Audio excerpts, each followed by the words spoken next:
নমস্কার, দেখছেন কলকাতা টিভি। আমি সুদীপ্ত রয়েছি আপনাদের সঙ্গে। শুরু করছি সংবাদ সারাদিন। আর প্রথমে যে খবরের দিকে নজর রাখবো, গতকাল যখন সুপ্রিম কোর্ট তার শুনানি চলছিল আরজিকর কাণ্ডে সুপ্রিম কোর্টে, ঠিক তখন কিন্তু সুপ্রিম কোর্ট থেকে বলা হয়েছিল, প্রধান বিচারপতি ডিওয়াই চন্দ্রচূড় বলেছিলেন যে যারা কর্মবিরতিরত চিকিৎসকেরা রয়েছেন তারা যেন কাজে ফেরে। তবে কাজে ফিরতে নারাজ আন্দোলনকারীরা, চিকিৎসকেরা যারা আন্দোলন করছেন, সুপ্রিম কোর্টের আবেদন মানতে নারাজ। তদন্তের গতি প্রকৃতি নিয়ে কথা বলতে চায় আন্দোলনকারীরা, চিকিৎসকরা এবং সিবিআইকে তথ্য দিতে চান এই আন্দোলনকারী চিকিৎসকেরা, এমনটাই জানা যাচ্ছে। সিবিআইকে তথ্য দিতে চায় আন্দোলনকারী চিকিৎসকেরা। তারা কাজে ফিরতে এখনই চাইছেন না, তারা কর্মবিরতিতে থাকতে চাইছেন, তারা নিরাপত্তায় ভুগছেন যেমনটা তারা বলছিলেন, এবং সুপ্রিম কোর্টের আবেদন মানতে নারাজ আন্দোলনকারী চিকিৎসকেরা। 9 আগস্ট আরজিকরের মহিলা চিকিৎসকের খুন, আর এই ঘটনাকে কেন্দ্র করে আরজিকরে যারা পড়ুয়া চিকিৎসক রয়েছেন তারা কর্মবিরতি অবস্থায় রয়েছেন, এবং এই কর্মবিরতিতে থাকা আন্দোলনকারী চিকিৎসকেরা তারা এখনই কাজে ফিরতে চাইছেন না, তারা সিবিআইকে বিশেষ তথ্য দিতে চাইছেন, তারা কথা বলতে চাইছেন এবং তদন্তের গতি প্রকৃতি নিয়ে কথা বলতে চাইছেন এই আন্দোলনকারী চিকিৎসকেরা। তারা আন্দোলন চালিয়ে যাচ্ছেন, বিচারের দাবিতে আন্দোলন চালিয়ে যাচ্ছেন। দ্রুত এই বিচার প্রক্রিয়া তারা দাবি করেছেন।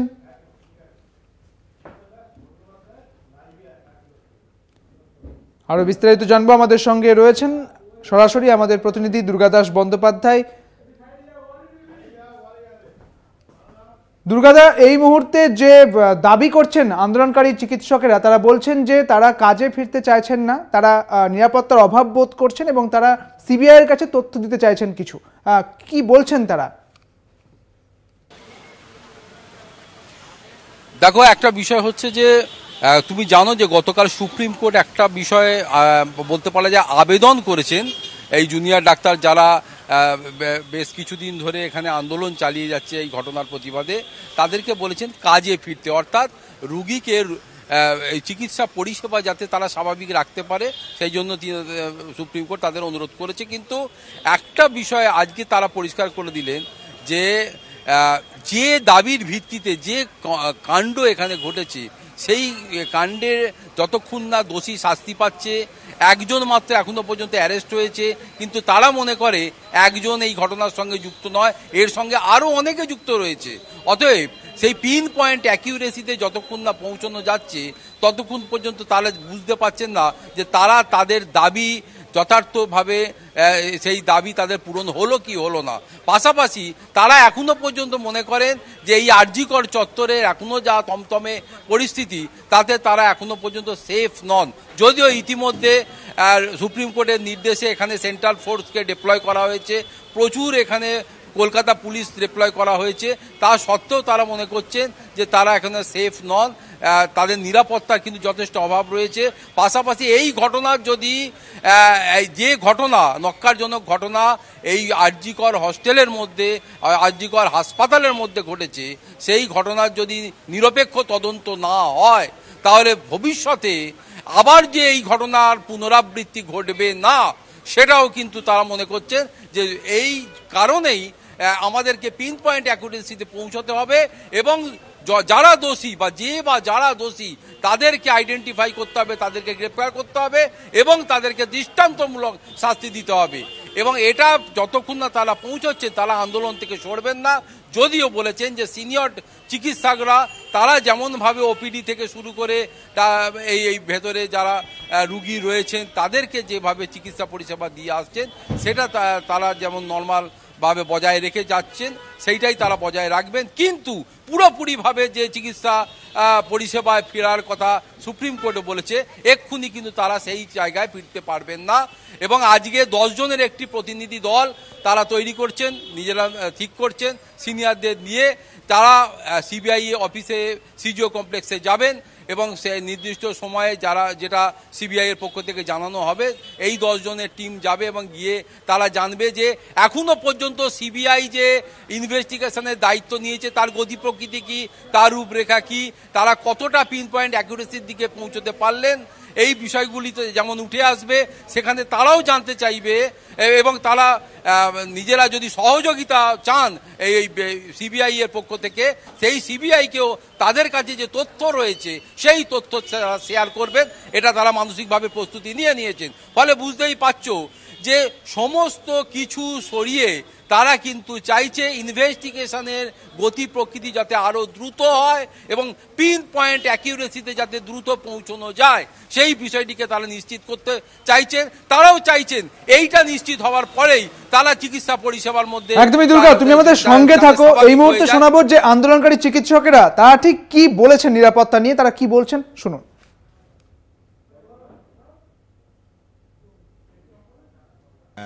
আমি সমস্ত ডিপার্টমেন্ট থেকেই যেটুকু আমাদের খোঁজ পেয়েছি তাতে ওপিডি এবং এমার্জেন্সিতে রুগীরা আসছে, তারা পরিষেবা নিচ্ছে। এটা গেল পরিষেবার পার্ট।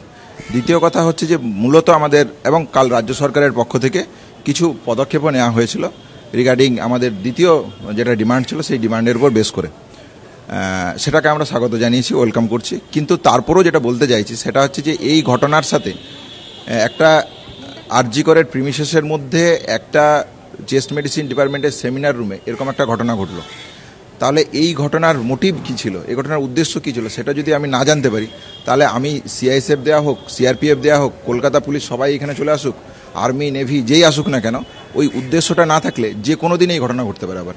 তাহলে ভবিষ্যতে এই ধরনের ঘটনা যাতে না ঘটে তার জন্য তদন্তের গতি প্রকৃতি কী, সেই সিবিআই যে তদন্ত প্রক্রিয়া চালাচ্ছেন সেই প্রক্রিয়ার মধ্যে এই জায়গা কতটা উঠে এসছে এখন অবধি, কি আছে তার মধ্যে, এইটা জানানোর জন্য আমরা একটা ডেলিগেশন টিম সিজিও কমপ্লেক্সে সিবিআই দপ্তরে আজকে পাঠাবো।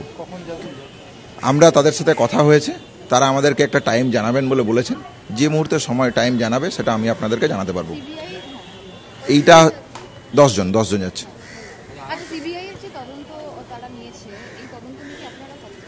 একদমই স্যাটিসফাইড নয়, আমরা সরাসরি রুগী পরিষেবার সাথে জড়িত, আমাদের রুগীদের প্রতি একটা দায়বদ্ধতা আছে, সেই দায়বদ্ধতার জায়গা থেকে আমাদেরকে কাজে ফিরতে হবে। সেই জন্যই আমরা শুরু থেকে যেটা বলেছিলাম যে অতি দ্রুততার সাথে এই তদন্ত প্রক্রিয়া করতে হবে, কারণ এই ঘটনা স্বাভাবিক ঘটনা নয়। তাহলে অস্বাভাবিক যদি কিছু হয়ে থাকে তার জন্য নর্মাল প্রসিডিওর ফলো করা হতে পারে না। তাহলে যেভাবে তদন্ত প্রক্রিয়ার যত দ্রুততার সাথে এইগুলো সামনে আসা হোক, সেই গতি প্রকৃতিটা আমরা জানতে চাইছি।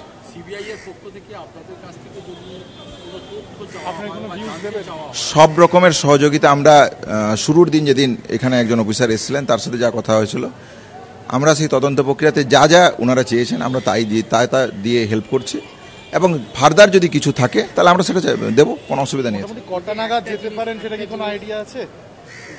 আপনারা শুনলেন যে চিকিৎসকেরা তারা কি বলছেন, এবং তারা বলছেন যে তারা আশঙ্কা প্রকাশ করেছেন, নিরাপত্তা নিয়ে তারা আশঙ্কা প্রকাশ করেছেন, পাশাপাশি এই সিবিআই তদন্তের গতি প্রকৃতি নিয়ে তারা কিন্তু প্রশ্ন তুললেন, এবং সব কিছু মিলিয়ে যেমন পড়ুয়ার চিকিৎসক যেমনটা বক্তব্য রাখলেন আপনাদের শোনালেন। এবং পাশাপাশি আবারও আমরা যাব, আমাদের সঙ্গে রয়েছেন আমাদের প্রতিনিধি দুর্গা দাস বন্দ্যোপাধ্যায়। দুর্গা, আজ যে নিরাপত্তাটা দেখা যাচ্ছে, যেখানে সিআইএসএফ এর জওয়ানরা তারা গতকালই পৌঁছে গিয়েছিলেন আরজি করে, এবং 2 কোম্পানি সিআইএসএফ জওয়ান তারা সেখানে পৌঁছে যায়, এবং নিরাপত্তার কি ছবিটা আজকে?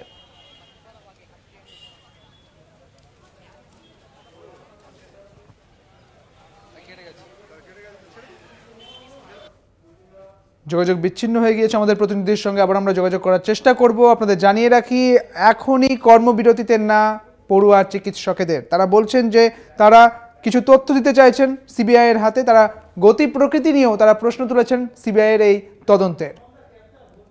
তদন্তের গতি প্রকৃতি নিয়ে কথা বলতে চাইছেন সিবিআই এর সঙ্গে, এবং অন্যদিকে তারা বলছেন যে সিবিআইকে তারা কিছু তথ্য দিতে চান এই বিষয়ে। অর্থাৎ সব মিলিয়ে এখনই কর্মবিরতি থেকে উঠতে চাইছেন না চিকিৎসক পড়ুয়ারা, তা একেবারেই পরিষ্কার।